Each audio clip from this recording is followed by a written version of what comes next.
So Max Scherzer has actually been very good for a while now. I think maybe it's time to have a bigger conversation.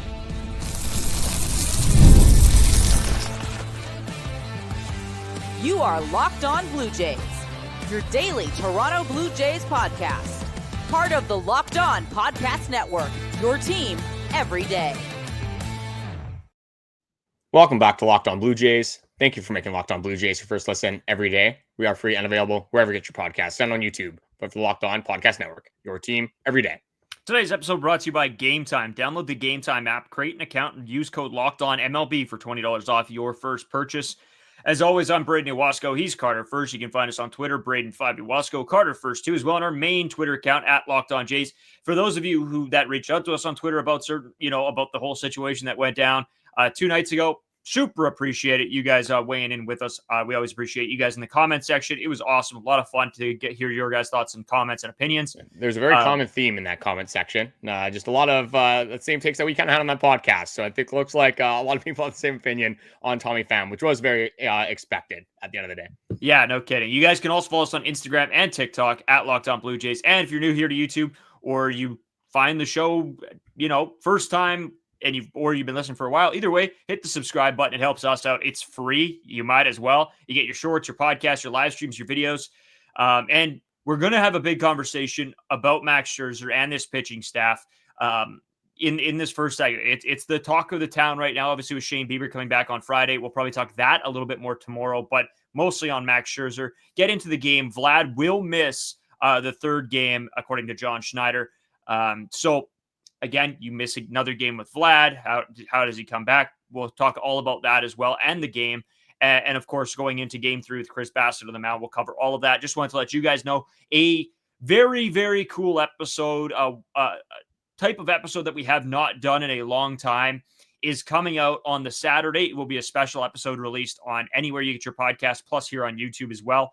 I recorded that last Thursday. So it will be there for you guys. We wanted to save it, sort of make it a little bit bigger of a deal, so it also doesn't go in a time where we would have games to cover on our classic Monday to Friday. So we're putting it on the Saturday. So this coming Saturday, this episode will be released. It'll be a lot of fun. Hopefully you guys will tune in for that one. Carter, my man, Max Scherzer, another great outing from him. This guy is going in there and doing the job. Again, I think maybe when you look at this game, he would have liked to limit the walks a little bit more and have a little bit more control. But I think the job that he was able to do, I think you really got to be thrilled about. And it hasn't just been against the Pittsburgh Pirates, who, again, albeit have one of the worst offenses I've literally ever seen. Max Scherzer has been really good for his last 4 or so starts right now. And it makes you think about what this team will do when it does come to that playoff scenario that they are heading towards. But Max Scherzer, in his last 4 starts, has thrown 25 innings, has allowed 20 hits, has 17 strikeouts over that time, has a 1.8 ERA. Those are pretty good numbers. Those are debatably ace numbers that we've gotten from Max Scherzer over this short span. We don't really hear about the thumb anymore, which is just a huge relief for me and obviously the people listening to this podcast as well. Because now we can just focus on whether the outing went well, whether his pitches were breaking, whether his command was on, actual stuff that pertains to his pitching, rather than just, hey, is Max Scherzer feeling okay? Does his hand have to be amputated? Do we have to donate him a finger? It doesn't look like we're on that train anymore, knock on wood, but it's been a joy to watch Max Scherzer, and the conversation has been for a little while, obviously, with Max Scherzer's experience, with the pedigree, with the multiple Cy Youngs, with the World Series, with all the experience in the world. It kind of seems like it would make a lot of sense if Max Scherzer is performing this way down the stretch. Again, there is still a lot of time, obviously, between now and the playoffs, but if he can continue this, I think he has to be a surefire guy that you are throwing in a playoff series. And some people are even making the argument that he might be thrown in the first game of that playoff series. I mean, if he continues to throw up numbers like this, as hard as a conversation that might be with Kevin Gausman, with Jose Berrios, Chris Bassitt, again, still undecided. Maybe even Shane Bieber's thrown into that mix as well. We'll throw Eric Lauer in the discussion, might as well. You got 6 guys that is still fairly open that you could decide from. Obviously, some other guys are favored than others.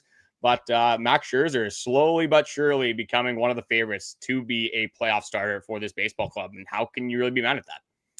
You can't be. Again, I think he wants to see success from every pitcher, no matter who it is. And whoever's giving you the most success is probably the guy that you have to turn to and rely on. If you want to make something happen in the playoffs, you're going to have to make hard decisions at some point regarding any part of this lineup, whether it is the pitching staff or the players you roll out there. It would be a tough conversation with Kevin Gausman, I think. And I still believe that Shane Bieber could be that guy if he comes back, Friday and is absolutely torching guys as well and the rest of the season.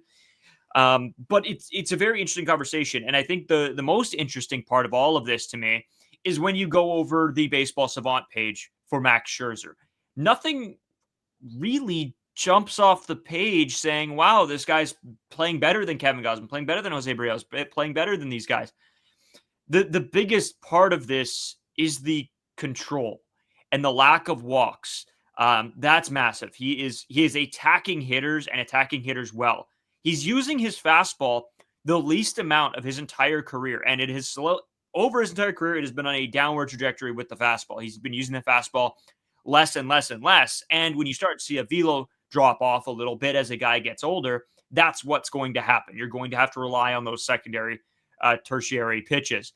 And that's what Max Scherzer's, I think, done very well, is understanding his own game more so than just staying stagnant and being like, oh, I'll just be the pitcher I always have been. No, you got to realize, that with age comes, loss of velocity, unless you're old as Chapman, or whatever it else may be. So I think him knowing his own game and him being a veteran in this league, I think those two things go hand in hand together. There's a reason Max Scherzer is going to go into the Hall of Fame, and it is because he knows his own game and he knows what's going to work and what isn't on a given day. And that's what makes him so much better than everybody else through his entire career. Yeah, I agree with most of what you said there, but just kind of the only part I really disagree with is that you said Max Scherzer being at this point in his age, he might have to kind of switch up the way that he had to get outs predominantly throughout his career. And I have to disagree with that because Max Scherzer I think he's doing the exact same thing he's done throughout his entire career. He's using that fastball that's, sitting 93, touching up to 95, and he's just attacking with the secondaries. His very good secondary pitches. Isn't necessarily blowing you away with the velo, but he's throwing a ton of sliders to the right-handed pitchers, uses his changeup and curveball effectively to lefties. And it's just the pitch sequencing, which he's done throughout his entire career. Yes, maybe you have to switch it a little bit more because I think you could probably make the argument that when Max Scherzer was in his prime, he probably had his stuff more often and had his best stuff more often than he does, in his age 41 season. Because we have seen times where Max Scherzer has had to battle through a few starts. Even in this Pirates game, I don't think he necessarily had his greatest stuff, but this is not to take anything away from Max Scherzer.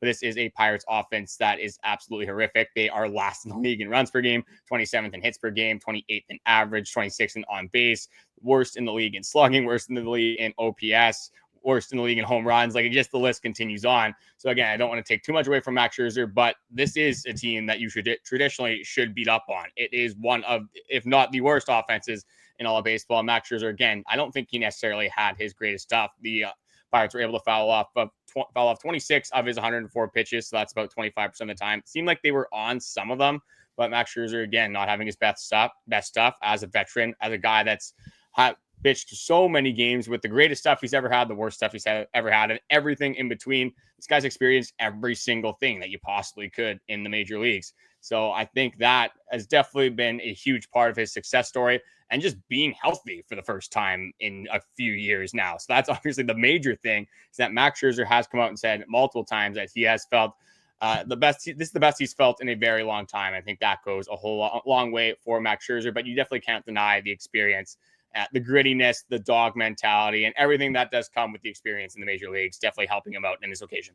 Yeah, and I guess the switching up part of it I just meant was the fact that he used to use his fastball 61% of the time. It's down to 47% ish now.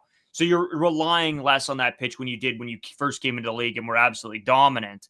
And I think the realization that, hey, I can use this slider to be effective. He's using his slider the most he's ever used it in a major league season. He's sitting at 24%, or almost 25% with that slider usage as well. So again, I think it just goes back to knowing the game. Max Scherzer, huge hat tips to him. Yes, I don't think his best day either, but I'm looking at, if you look back at over, the last 5 or 6 games that he's played, he really has succeeded no matter the lineup. It's not just because, it's a Pirates offense. Yeah, they suck. Max Scherzer was good and everybody should be good. that's totally correct. But he's also been doing it outside of that. And that's the great thing about Scherzer right now. We talked about this, I don't know if this was last episode or 2 episodes ago, Carter, the fact that at the beginning of the season, we had a little bit of hopes for him, so many innings, whatever, and then it fell off a cliff. And we were worried that we might never see Max Scherzer actually pitch in a Toronto Blue Jays uniform, to the point we're at now with him. And there's a legitimate conversation of a 1-2-3 playoff start here for Scherzer. So things can change very quickly in an MLB season. And there's still a decent amount of games left here. So things could change yet again. But I'm really hoping that Max Scherzer is successful moving forward this season so that he can be in a playoff scenario. If there's one guy you would want to be there and to have experienced everything, Max Scherzer would be that guy. The lights will never get too bright for Max Scherzer. Yeah, and like you just said, there are a lot of games left, and I want to go over Max Scherzer's stats. Well, let's just go over how many games there are left. The Toronto Blue Jays now 74-53. By the way, that matches their 2024 win total. Just quickly going into that, they had 74 wins. They got to that on September 25th. It's August 19th, and they are at 74 wins. So obviously a little bit of a different season than the Toronto Blue Jays did have in the year prior. But Max Scherzer in 11 games has the ERA down to 3.6, so under 4 ERA now, 60 innings pitched. Before the season started, I said a very good Max Scherzer for me would be 100 to 125 innings. I think Skyler had a take that was similar to that. We both weren't, the most excited with the way things started. But right now, when we're looking at the games left, again, the Toronto Blue Jays being 73 and what did I just say? 57, 74. 50, and... There you go. 74 and 53. There you go. They were 21 games above 500, 127 games. That's where I got that number from. But 35 games left. So you'd think with Max Scherzer, that probably leaves at least 6 starts on the table for Max Scherzer. You can kind of continue on the path that he's been going. Let's just give him, we'll be conservative here. We'll give him 5 innings pitched per start. That gives him another 30 innings. That's 90. So it's not quite my 100 to 125. But with the way things started for Max Scherzer, if he continues on this kind of a roll here, that's a pretty good second half starter. Like maybe not worth $15.5 million necessarily, but you'd rather have a guy performing in the second half of the season and the playoffs compared to at the start of the season, where the games obviously do matter, but you could argue not as much as they do later on in the year. And this continues on with 56 strikeouts, a 1.08 whip. Just like you said, is using the slider a lot more, but still using the fastball, still relying on that fastball early on in the count, using the slider as more of that wipeout pitch, the strikeout pitch. So with Max Scherzer, I think he's just got to, continue on with the ride, continue on just grinding away at bats, helping everybody out in that starting rotation. And this is a guy that you cannot take away from the starting rotation, obviously, at this point. Imagine that conversation that John Schneider would somehow have to have with Max Scherzer, trying to move him to the bullpen, trying to say, hey, Max, you just had 4 starts where you've been unbelievable out of 1.8 ERA, striking out seemingly everybody. But yeah, we're going to move you to the bullpen. Obviously, that's not going to happen. I think Max Scherzer might punch John Schneider before he would let that happen. Maybe a little bit of that bench clearing brawl that we were robbed from because Tommy Pham was not playing in this game. Maybe robbed a little bit of fireworks there. But yeah, I mean, it's a very good conversation and a very tough conversation that we're going to continually have, obviously, as the season goes on. Some questions will be answered when Shane Bieber comes back. If Jose Berrios continues to kind of fall off a little bit here, maybe Chris Bassitt has been a little bit up and down. So a lot of the questions will be answered. But right now, if the playoffs started tomorrow, I think a lot of Toronto Blue Jays fans, probably the majority, would have Max Scherzer at some point in their first 3 games as a playoff starter. Oh, yeah, absolutely. I think you have to be there.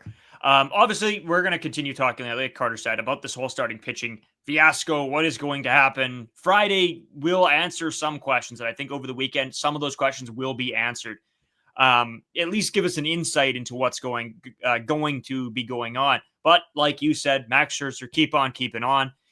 We'll talk a little bit about Vladimir Guerrero Jr. missing the 3rd game of this series, plus what happened in that baseball game. Just some things we've noticed that coming out of game 2 there. And then obviously moving into game 3 at Chris Bassitt start. We got a lot more still to come on this episode. Stay tuned right here to Locked On Blue Jays. Today's episode is brought to you by Game Time. You guys know how much I love Game Time. I talk about it all the time. It's my favorite ticketing app. It's the only ticketing app I use because they're the best in the business. Have you ever decided last minute to head to a ball game with friends or family? Maybe it's a day game and you suddenly realize you want to be in the stands. That's exactly where Game Time comes in. It's the easiest way to grab last-minute tickets without the stress. With the money you save on tickets, you can splurge on food, drinks, merch, or even invite bigger groups to attend with you. Game Time makes all of that possible. They got their seat views. One of my favorite features, honestly, of Game Time is the fact that it's the all-in pricing up front, so you know exactly what you're going to pay. There's no surprise fees. There's no a ticket handling fee or whatever the heck some other sites use. It's just easy. It's simple. It's click the ticket you want, see the seat you want, and bang, you got your ticket in your hand. Take the guesswork out of buying tickets with Game Time. Download the Game Time app, create an account, and use code LOCKEDONMLB for $20 off your first purchase. Terms apply. Again, create an account, redeem code LOCKEDONMLB for $20 off. Download Game Time today. Last minute tickets, lowest prices guaranteed. So, Carter, just before we get into sort of what the game was and sort of how everything transpired, obviously a bunch of shout-outs we have to give. Let's start with Vladdy. Him not playing in Game 3. I think, for me personally, I think this was the right call. We talked about it a little bit yesterday. Would he play? Would he not play with the off day coming up and a day game for the Toronto Blue Jays? I think it was in their best interest just to let him take an extra game off here, a game of rest. Hopefully everything heals up. That's 3 days of rest for Vladimir Guerrero Jr. That's probably enough. He probably comes back like nothing happened. But I don't know. Do you think this is the right move as well? Oh, you absolutely have to do this. The MRA results did come back, and it did come back as chest inflammation, so nothing major. But when you're at this point in the season with Vladimir Guerrero Jr., and you're also at this point in your schedule where you are playing the Pittsburgh Pirates, you go in and you play the Miami Marlins, who actually haven't been bad since the All-Star break, but definitely not one of those juggernaut teams that are rolling into town. And then you got the Twins after that. Like, as much as I obviously want Vladimir Guerrero Jr. back, and it was very weird looking at the lineup without Vladimir Guerrero Jr. Seems like, obviously, I mean, that's not an Einstein take. Some of the upsides taken away. You know, Vladimir Guerrero Jr. in that lineup, but you got to be cautious with your star. But this is a tweet from Hazel May. Is again, the chest inflammation. It was kind of just precautionary for him, and he is feeling a little bit better today. So he's just trying to be as careful as we can with him, and they are glad they got him out when they did. That was John Schneider on Vladimir Guerrero Jr. and his day-to-day. And again, Vladdy did not seem overly concerned about his left hamstring. But this is exactly what you predicted, and I think I was pretty much on the same page as you, is that you let him have the series off, you give him the off day as well. Hopefully the rest of your guys can pick up the slack, but definitely scary when, you know, it's an MRI, even though it was from the start seeming like it was like a safety thing, a precautionary, you know, you want to do your due diligence with your superstar, but it's never fun seeing, you know, your $500 million man, the face of the franchise, and a guy that has been absolutely on fire for your baseball team go down in any given moment. And such a just typical Vladimir Guerrero Jr. play as well. I mean, if I'm doing that, I don't have a hamstring. Like, it's just gone. Like, I don't have one attached to my body anymore. Vladimir Guerrero Jr. looks very easy, does it at least once a series. So, yeah, just happy that we avoided anything major. Yeah, Carter, I took a slide on the diamond in our slow pitch game, and I thought I blew out both of my knees. So, yeah, to do what Vladimir Guerrero Jr. does on a daily basis is just extraordinary to us normal human beings. Yeah, my hamstring would be looking like good barbecue, just falling off the bone. I saw that too. I saw that video today. That's hilarious.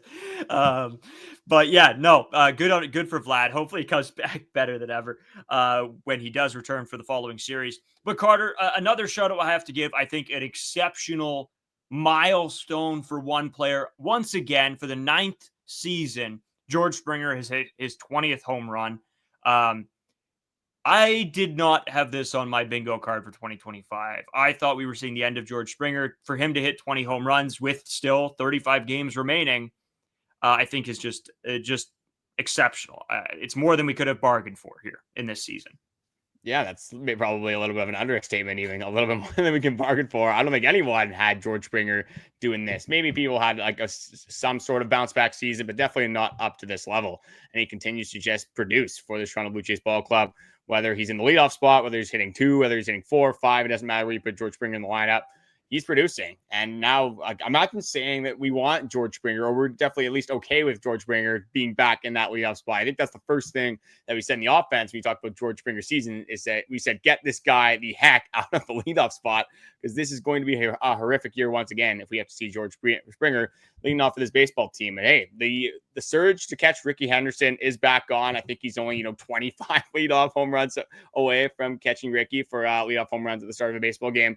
Not going to happen. But I mean, hey, the chase is back on. So yeah, credit to him. There's 2 chases going on now. Alejandro Kirk stolen base record, and then George Springer trying to catch Ricky Henderson for the leadoff home runs. But I mean, what a season and what a comeback season that this guy's had. Just when you look at just in terms of his numbers in terms of the league, like the OPS is top 10. The average is up there as well. Just the slugging is top 10. Like it's just all the power metrics for George Springer after a season that gave you really no hope that it was going to be turned around. Just incredible stuff in an age 35 season from a guy that has really been the heart and soul, I think, of this team, specifically this season. Yeah, he really has. I think when you see a guy that has come down from, a rough season last year and able to bounce back. I mean, you could say that about a lot of guys on this team and about the heart and soul, right? I think the resurgence of Daulton's, or the beginning of Daulton Varsho's bat and power is massive. I think that the season Alejandro Kirk is having absolutely excellent as well. George Springer, the ability to pull himself from the depths of hell that was last season is extraordinary. The Bichette bounce back.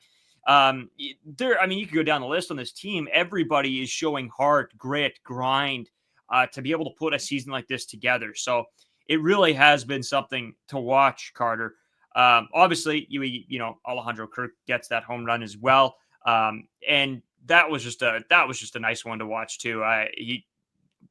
Honestly, I was like half like paying attention. It was like the first pitch, bang, gone. I was like, okay, Kirky, Jesus. Opposite field too, just like so casual, the right center. Alejandro Kirk, a guy that's not your prototypical home run hitter, seeing him launch a home run to opposite field, just so much fun. And you said we could go down the list, just the overachievers on this team. I don't think we've done this, so I quickly want to do it actually right now. Is that just go down the list of the active roster at this point and see who has overachieved.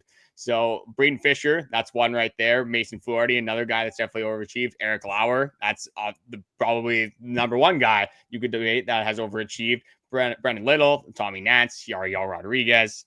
I won't throw Max Scherzer in there. I don't think that's necessarily fair to say. Louis Varland, I would throw in there, but has he overachieved with the Toronto Blue Jays? Maybe not the most fair statement. But Tyler Heineman takes us up to 8. Alejandro Kirk takes us to 9. Addison Barger to 10. I mean, depending on who you talk about, Bichette, I'm going to throw him in here.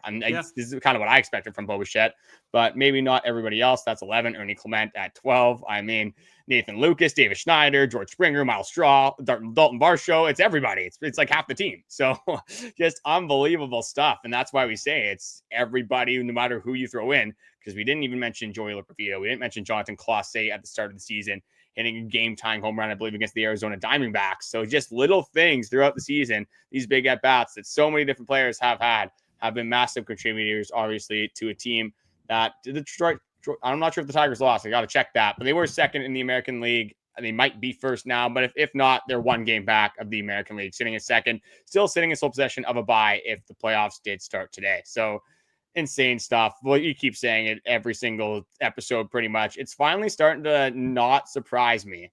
I think a couple weeks back, like it has been a little while now, that hasn't surprised me. But there was a while I kept looking at the standings. I was like, oh my goodness, like how is this happening? How in the world is it going on? But at some point, it's just not a fluke when you're 127 games into the season.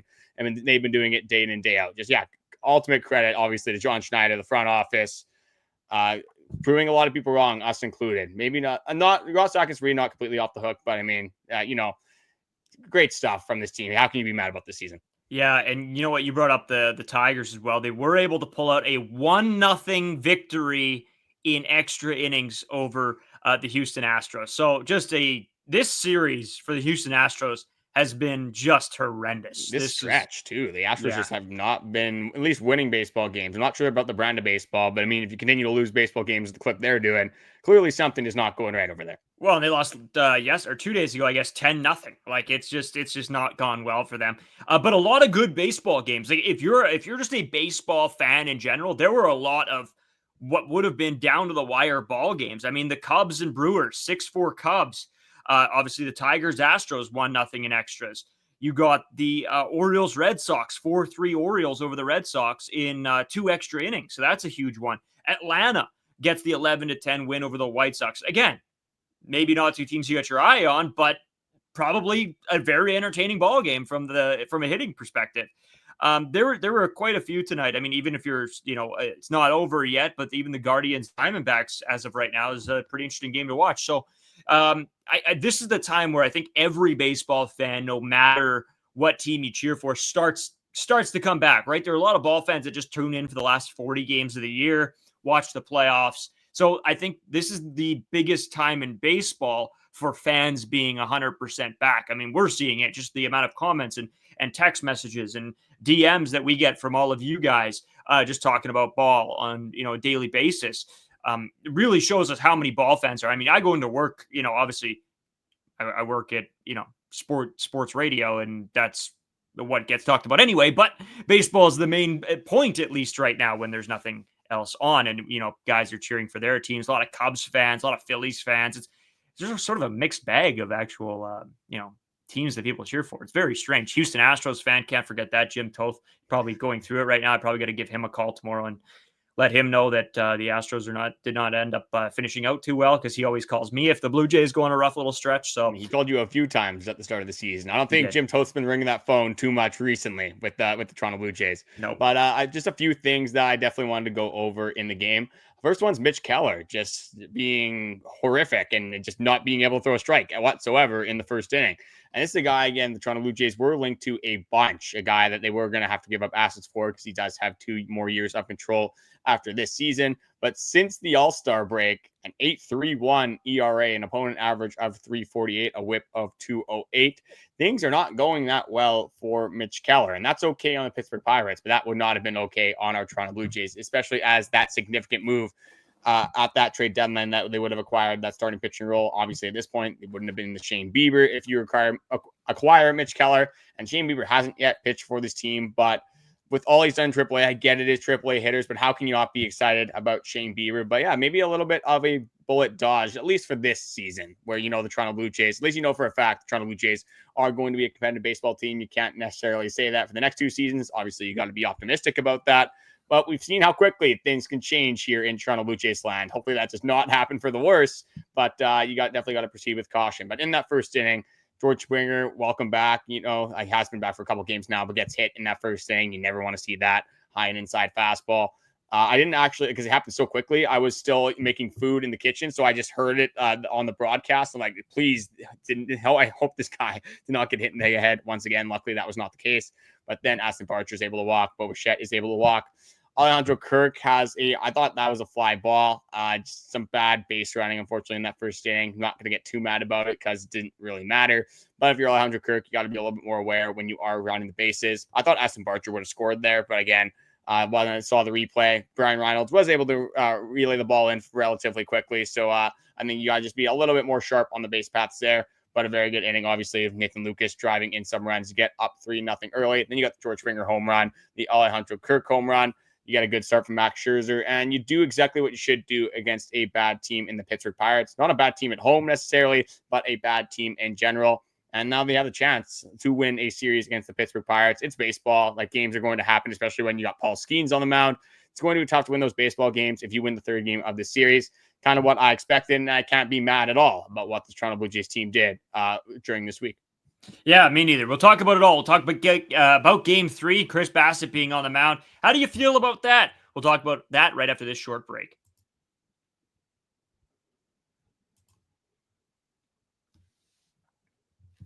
So, Carter, Blue Jays Pirates Game 3, one that they probably would.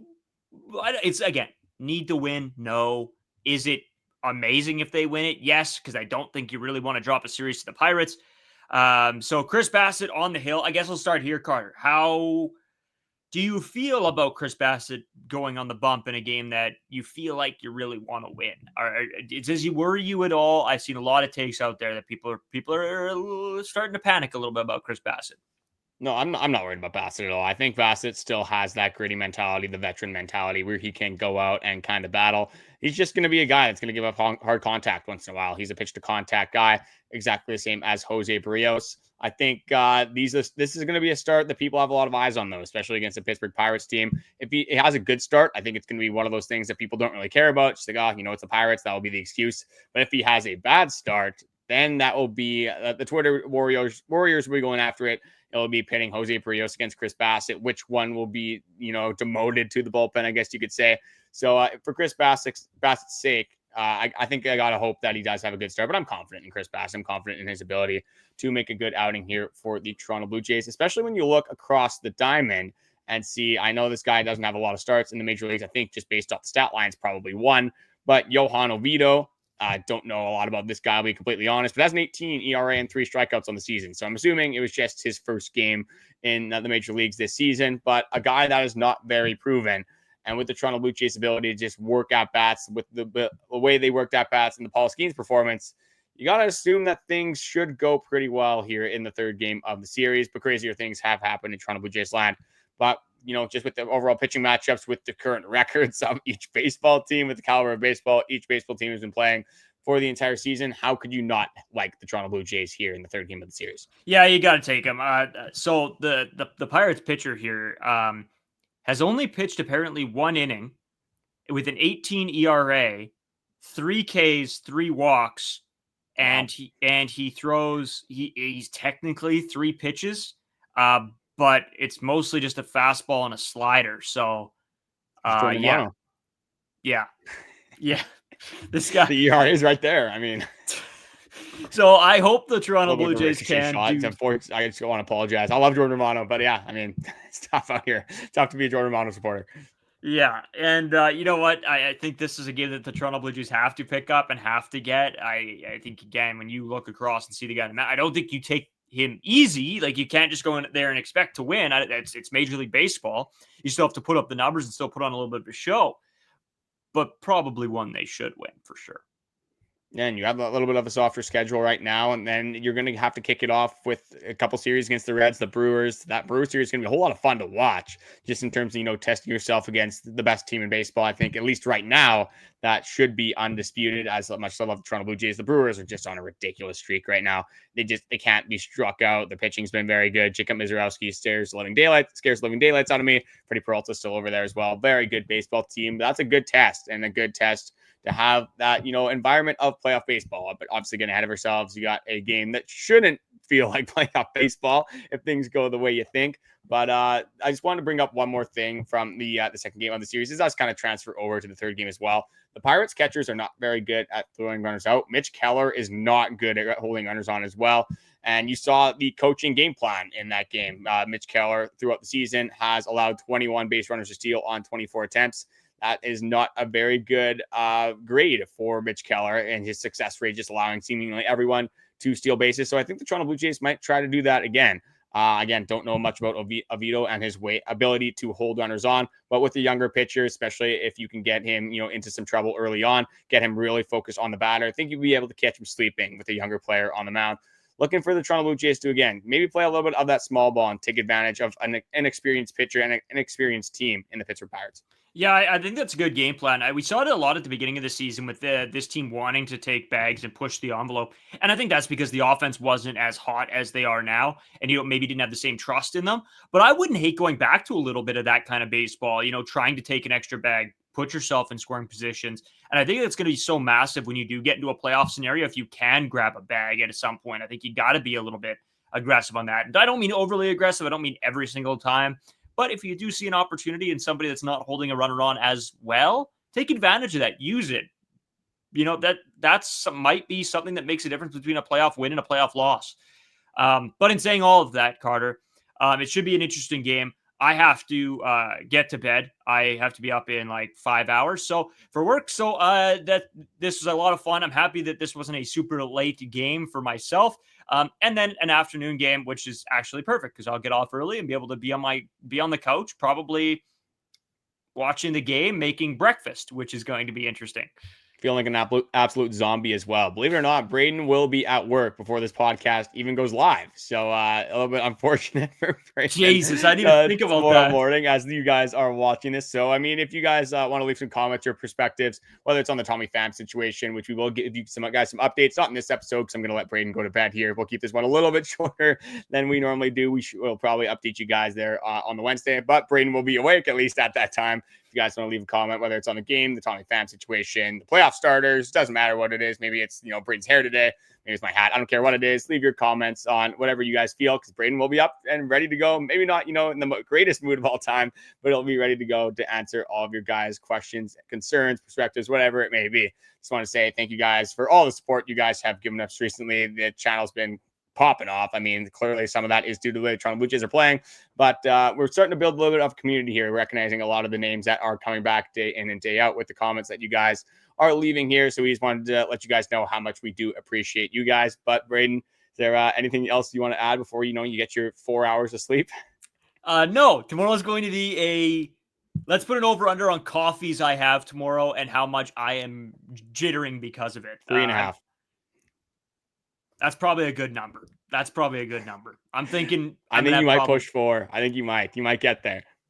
There's been days I've pushed 4. We'll see what happens. Anyway, I'll leave it there. Toothpicks that that you're new possible new sponsor, Zip Energy. It's caffeine, toothpicks, B12. So B12, I'll get those in me as well. Thank you guys so much for listening. Hopefully we will be raring to go for tomorrow's episode. You'll see me in full spirits because I'll probably have an afternoon nap. Thanks a bunch, everybody, and take it easy.